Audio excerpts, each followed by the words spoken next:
아멘. 이 시간 담임 목사님 영상 편지가 있는데요. 함께 시청하시도록 하겠습니다. 할렐루야, 사랑하는 성도 여러분, 반갑습니다. 한 주 동안 평안하셨습니까?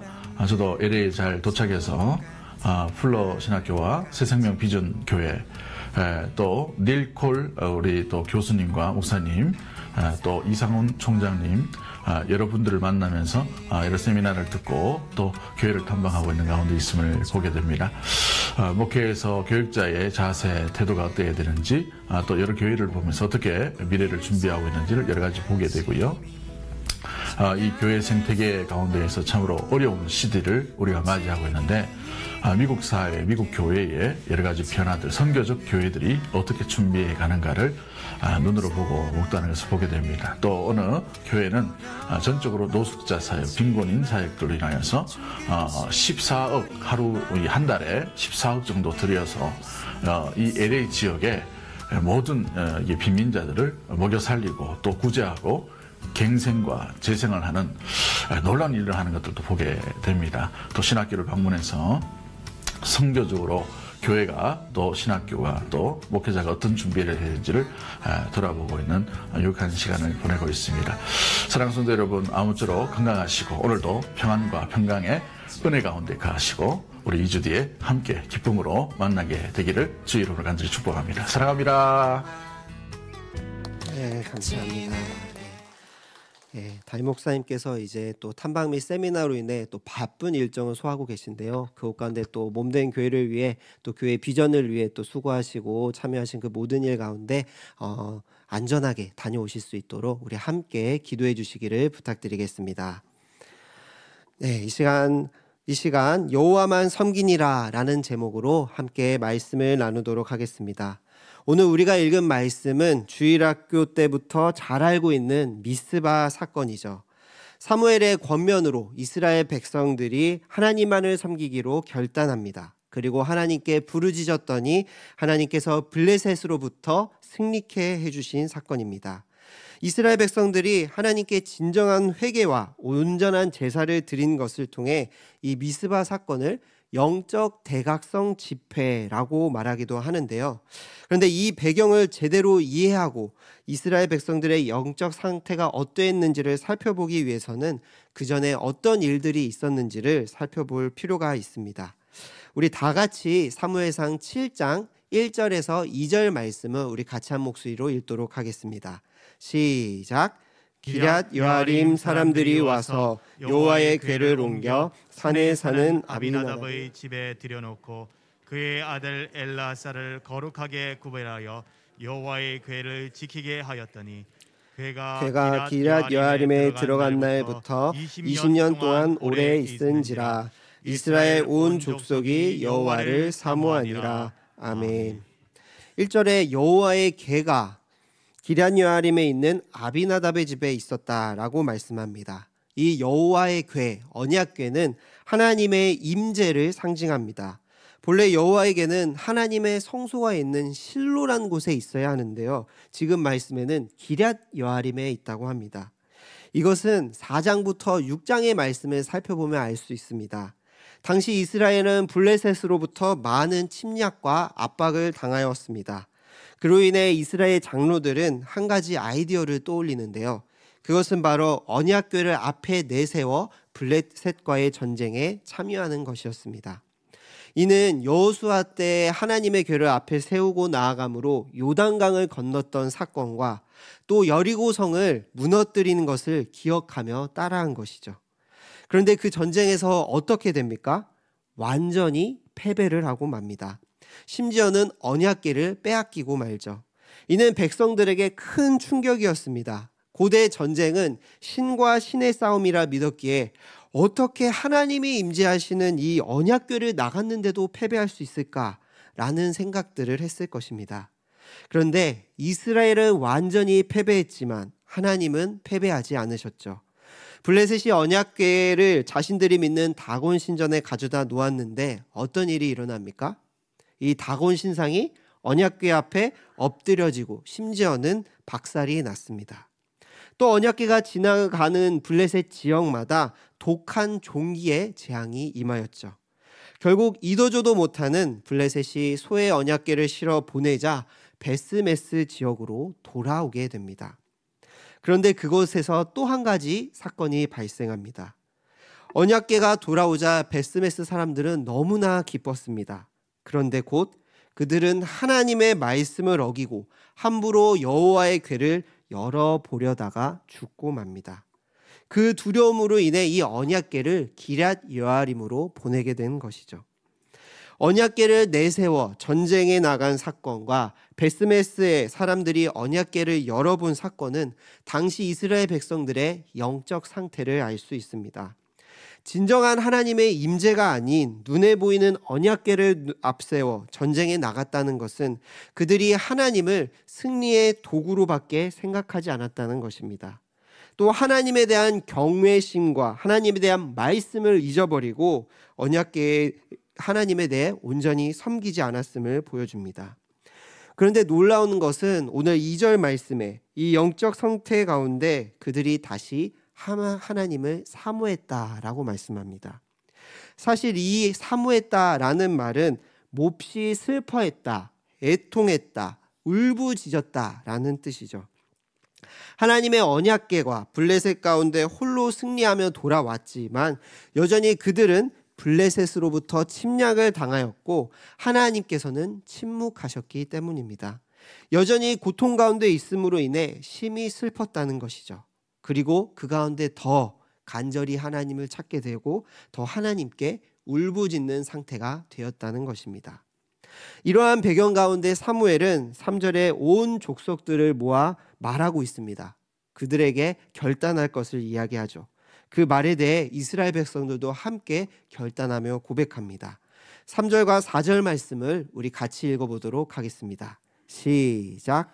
사무엘이 이스라엘 온 족속에게 말하여 이르되 만일 너희가 전심으로 여호와께 돌아오려거든 이방 신들과 아스다롯을 너희 중에서 제거하고 너희 마음을 여호와께로 향하여 그만을 섬기라. 그리하면 너희를 블레셋 사람의 손에서 건져내시리라. 이에 이스라엘 자손이 바알들과 아스다롯을 제거하고 여호와만 섬기리라. 아멘. 이 3절 말씀에서 주목해야 할 점은 마음입니다. 사무엘은 이스라엘 백성들에게 전심으로 여호와께 돌아오려면 우상을 제거하고 마음을 여호와께로 향하라 라고 말씀하죠. 진정한 회개는 전심으로 여호와께 삶의 방향을 돌리는 것입니다. 내가 그것이 죄인 줄 알면서도 또다시 반복되는 삶을 살아가고 있다는 것은 온 마음을 다해 삶의 방향을 하나님께로 향하지 못했다는 뜻이기도 합니다. 여기서 이방 신들과 아스다롯은 4절에서 바알들과 아스다롯임을 알 수 있습니다. 이 바알은 풍요의 신, 또 아스다롯은 아름다움과 다산의 신으로서 서로 부부의 신이었습니다. 고대 사람들은 이 바알과 아스다롯이 성관계를 맺을 때 비가 내리고 풍년이 든다고 믿었습니다. 그래서 이 바알과 아스다롯을 섬길 때는 항상 문란한 행위가 따라왔죠. 결국 이 우상들을 섬긴다는 것은 풍요와 다산 그리고 쾌락을 쫓아갔다는 것을 보여줍니다. 특별히 이방 신들, 바알들이라고 복수로 칭하고 있습니다. 이는 그들의 삶에 보이는 곳곳에서 우상들이 널려 있었고 자신의 물질과 쾌락을 위해 살았음을 보여줍니다. 물론 이스라엘 백성들은 하나님을 섬겼습니다. 그러나 바알들과 아스다롯 등 가나안 땅의 우상들도 같이 섬겼습니다. 하나님은 출애굽의 신이고 이 땅에서는 농사하며 잘 살기 위해서는 이 땅에 정착하고 행복하기 위해서는 하나님이 아닌 이방신을 따라야 한다고 믿으며 살았기 때문입니다. 사사기 때부터 이어진 이 죄악된 영적 상태가 사무엘상까지 이어지고 있는 것을 볼 수 있습니다. 그리고 이제 다시 그들이 진정으로 회개하며 하나님만을 섬기기로 결단합니다. 4절에 사무엘이 말한 대로 여호와만 섬겼다라고 말씀하는데요. 이는 하나님께서 믿음의 백성들에게 항상 요구하시는 것이었습니다. 성경에서도 계속해서 이야기하고 있죠. 하나님께서 이스라엘 백성들을 애굽에서 나오게 하시고 하나님의 백성으로 삼으신 이유가 무엇입니까? 하나님을 섬기기 위해서입니다. 여호와는 또 죽기 전에 마지막으로 이스라엘 백성들에게 여호와만을 섬길 것을 권면하며 나와 내 집은 여호와만을 섬기겠다라고 고백했죠. 또 엘리야 선지자는 어떻습니까? 바알과 함께 하나님을 섬기는 이스라엘 백성들에게 여호와가 참 하나님이시면 하나님만을 섬기고 바알이 참 신이면 바알을 섬기라 라고까지 말하며 하늘에서 불이 내려오는 기도를 드렸습니다. 예수님께서도 한 사람이 두 주인을 섬길 수 없듯이 하나님과 재물을 겸하여 섬길 수 없다라고 말씀하셨습니다. 이처럼 성도는 오직 하나님만 섬겨야 할 줄 믿습니다. 우리의 삶에 물질과 성공, 쾌락 등 우리를 유혹하는 많은 것들이 있습니다. 그러나 우리는 그 가운데 하나님만을 붙들고 하나님만을 섬겨야 합니다. 왜냐하면 그것들이 우리의 인생의 모든 것들을 해결해주고 충족해줄 수 없기 때문입니다. 우리 시편 16편 2절 말씀을 우리 같이 읽어보도록 하겠습니다. 시작. 내가 여호와께 아뢰되 주는 나의 주님이시오니 주밖에는 나의 복이 없다 하였나이다. 아멘. 성도님들, 우리의 하나님만이 우리 인생의 참된 복인 줄 믿습니다. 우리의 인생을 책임지시고 인생의 해답이 되시는 분은 하나님 한 분뿐이십니다. 물질과 우리의 행복, 쾌락이 우리의 인생의 답이 되지 않습니다. 때로 하나님의 자녀가 되었지만 여전히 헤어나오지 못하는 우리의 연약함들이 있을 수 있습니다. 이러한 현실은 우리를 행복하고 즐겁게 하는 것이 아니라 오히려 답답하게 하고 허무하게 하고 애통하게 만듭니다. 그 무엇보다 하나님만을 붙들고 하나님만을 섬기기로 결단할 때 하나님께서 우리의 삶 가운데 동행하는 참된 복이 임할 줄 믿습니다. 우리 인생의 참된 복이신 하나님을 기억하며 전심으로 하나님만을 섬기기를 결단하는 우리 모든 성도인들 되시길 주님의 이름으로 축복합니다. 5절부터 11절까지는 하나님만 섬기기로 한 이스라엘 백성들이 하나님께 진정한 회개와 예배로 나아가는 것을 보게 됩니다. 5절에 사무엘은 온 이스라엘 백성들을 미스바로 모이게 하죠. 이 미스바는 예루살렘에서 북쪽으로 13km 떨어진 곳인데요. 사사기 시대 때부터 이스라엘 지파들이 아주 중요한 것들을 회의를 하기 위해서 모였던 장소가 이 미스바였습니다. 이곳에서 이스라엘 백성들은 하나님 앞에 철저한 회개를 합니다. 6절 말씀을 제가 읽도록 하겠습니다.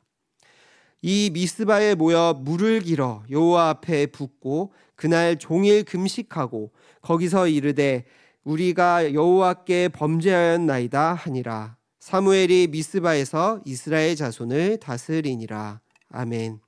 이스라엘 백성들은 두 가지 상징적인 행동을 통해 자신들의 죄를 회개합니다.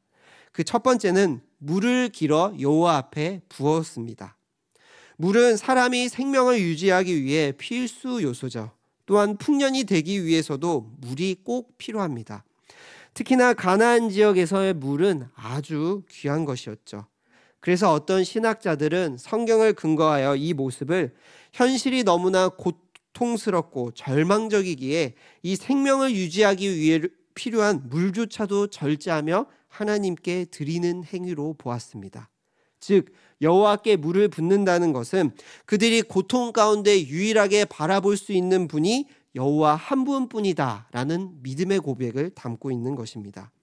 뿐만 아니라 앞서 바알이 풍요의 신이라고 했는데 자신들의 풍요를 책임지는 것이 바알이 아니라 여호와이시다 라는 고백도 담고 있습니다. 즉 우상이 아닌 참신이신 하나님만을 붙들겠다라는 고백이죠. 두 번째로 이스라엘 백성들은 종일 금식하였습니다.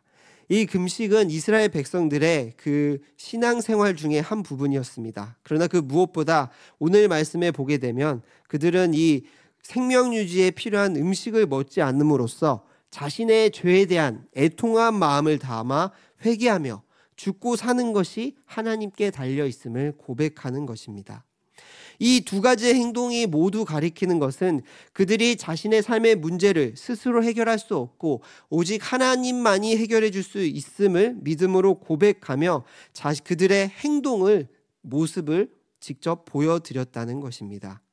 물을 하나님 앞에 붓고 음식을 절제하는 행동을 함을 통해 그들의 마음이 진실됨을 알 수 있습니다.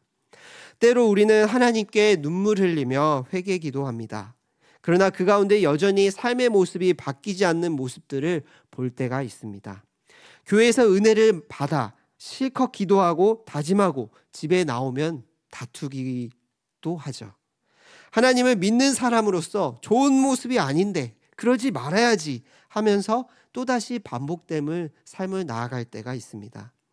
진정한 회개는 죄를 뉘우치는 것에 그치는 것이 아니라 죄를 미워하는 마음과 죄에서 떠나는 삶의 변화가 포함되어 있습니다. 마태복음에서는 회개에 합당한 열매를 맺어야 된다라고까지 말씀하죠. 그렇다면 회개에 합당한 열매는 우리에게 진정한 회개로서 삶의 변화가 일어나려면 어떻게 해야 될까요? 요한복음 15장 5절 말씀입니다. 우리 같이 읽어보도록 하겠습니다. 시작. 나는 포도나무, 너희는 가지라. 그가 내 안에 내가 그 안에 거하면 사람이 열매를 많이 맺나니 맺나니 나를 떠나서는 너희가 아무것도 할 수 없음이라. 아멘. 우리에게는 회개에 합당한 열매를 맺을 수 있는 근거와 힘이 없습니다. 하나님을 떠나서는 우리가 아무것도 할 수 없죠. 단순히 죄에 대해 뉘우치는 것이 아니라 하나님이 아닌 다른 것들을 붙잡고 쫓았던 삶에 대해 애통하며 하나님만을 작정하며 나아가기 위해서는 우리에게 필요한 것은 나무 되시는 예수 그리스도를 붙잡는 것뿐입니다. 우리는 가지로서 예수님과 붙어있지 않다면 아무것도 할 수가 없습니다. 우리를 위해 우리의 죄를 해결하기 위해 십자가에 풀리신 그 보혈의 은혜를 힘입음으로 말미암아 우리는 그분을 의지하며 나아갈 때 우리의 삶의 변화가 되고 회개에 합당한 열매가 진정으로 맺어질 수 있는 것입니다. 하나님을 경험하지 못하고 애통하던 이스라엘 백성들이 하나님께 죄를 자복하며 물을 붓고 금식하며 나아갔던 것처럼 하나님을 온전히 따르지 못하는 우리의 모습들이 있다면 진실됨으로 간절히 하나님을 붙잡으며 주님께 엎드릴 수 있는 우리 대구동성의 모든 성도님들 되시길 소망합니다. 이 이스라엘 백성들이 미스바에 모여 이렇게 진정으로 하나님께 회개하자 그때 블레셋이 미스바를 쳐들어옵니다. 블레셋 입장에서는 갑작스럽게 그들이 모인 것에 대해 경계하고 또 약탈할 기회로 삼았을지 모르지만 오히려 하나님의 일하심과 하나님의 응답하심을 경험할 수 있는 놀라운 사건이 일어납니다. 중요한 것은 그곳에서 사무엘은 무엇보다 먼저 하나님께 예배드렸다는 것입니다. 9절과 10절 말씀인데요. 우리 같이 읽도록 하겠습니다. 시작. 사무엘이 젖먹는 어린 양 하나를 가져다가 온전한 번제를 여호와께 드리고 이스라엘을 위하여 여호와께 부르짖음에 여호와께서 응답하셨더라.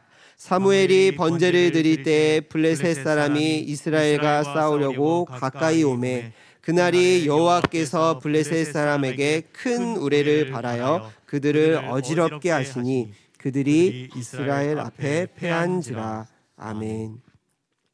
사무엘이 하나님께 온전한 번제를 드렸다라고 말씀합니다.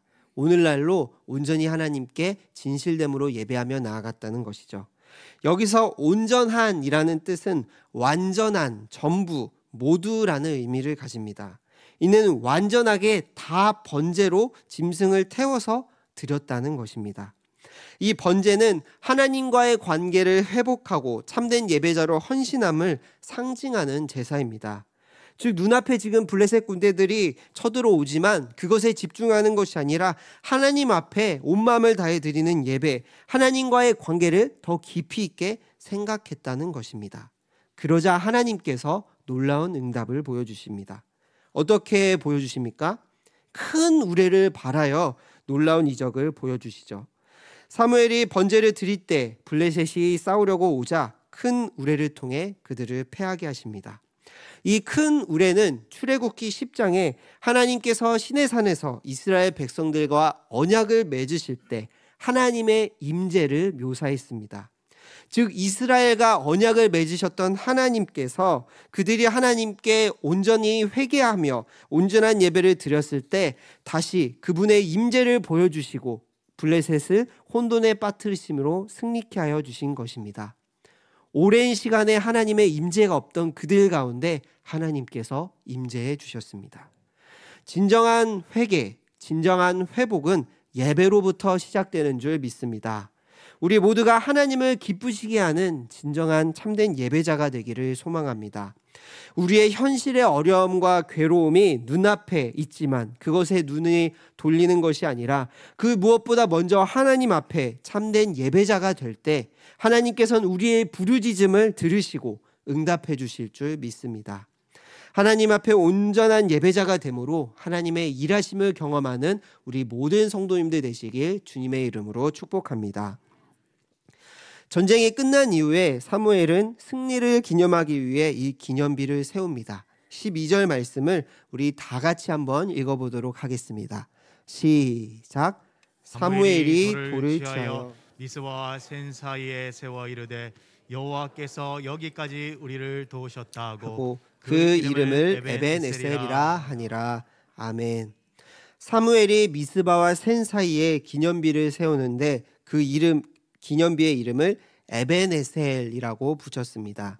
이 에벤에셀을 직역하면 도우심의 돌이라는 뜻입니다. 과거에 이스라엘 백성은 이 같은 이름으로 불렸던 에벤에셀이라는 곳에서 진을 치고 전쟁을 하다가 블레셋에게 패배를 하고 말았습니다.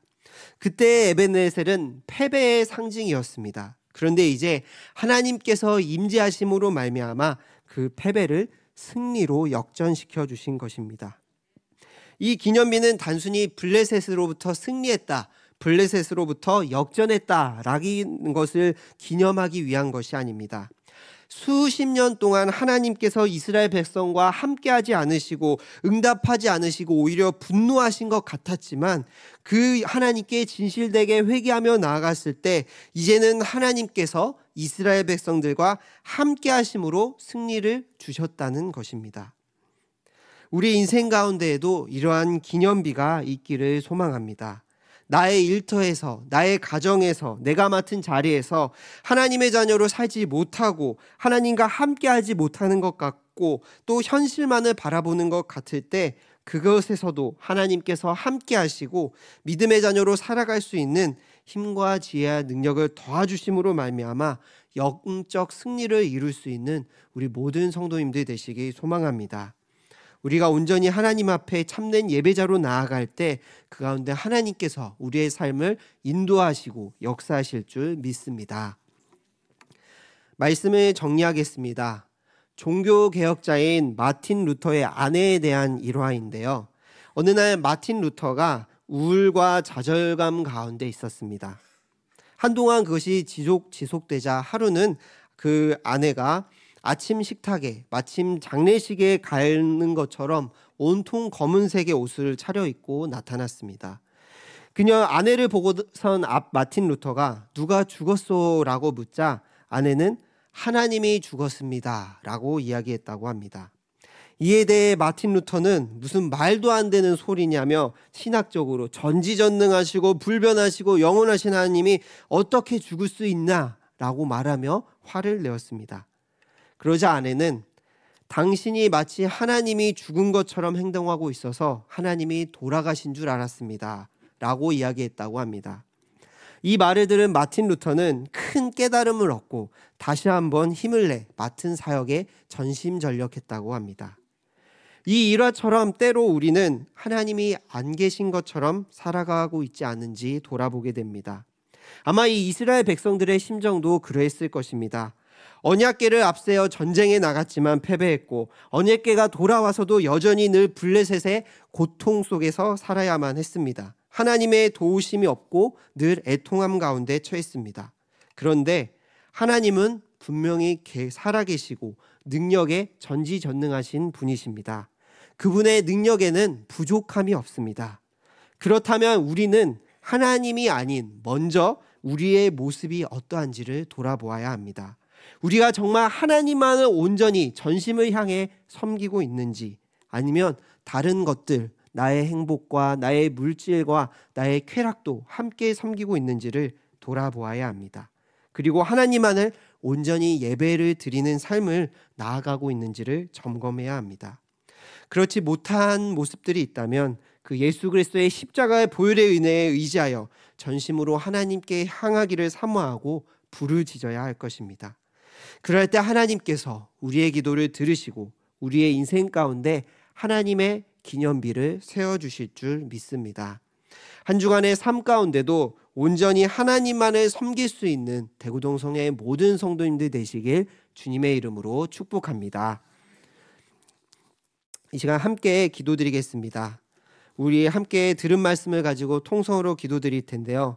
하나님, 영원히 죽을 수밖에 없고 하나님께 나아갈 수 없었던 우리들을 구원하여 주시고 주의 백성 삼아 주심에 감사드립니다.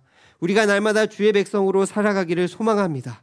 세상의 물질과 나의 행복과 쾌락에 빠져 하나님 없이 살아가고 있지 않은지 돌아보게 하시고 우리의 삶 가운데 회개에 합당한 열매들을 맺어짐으로 말미암아 진정으로 하나님 한 분만을 섬기는, 진정으로 하나님 한 분만을 예배하는 우리가 되게 해달라고, 이러한 마음 가지고 주여 한번 외치시며 통성으로 기도하며 나가시겠습니다. 주여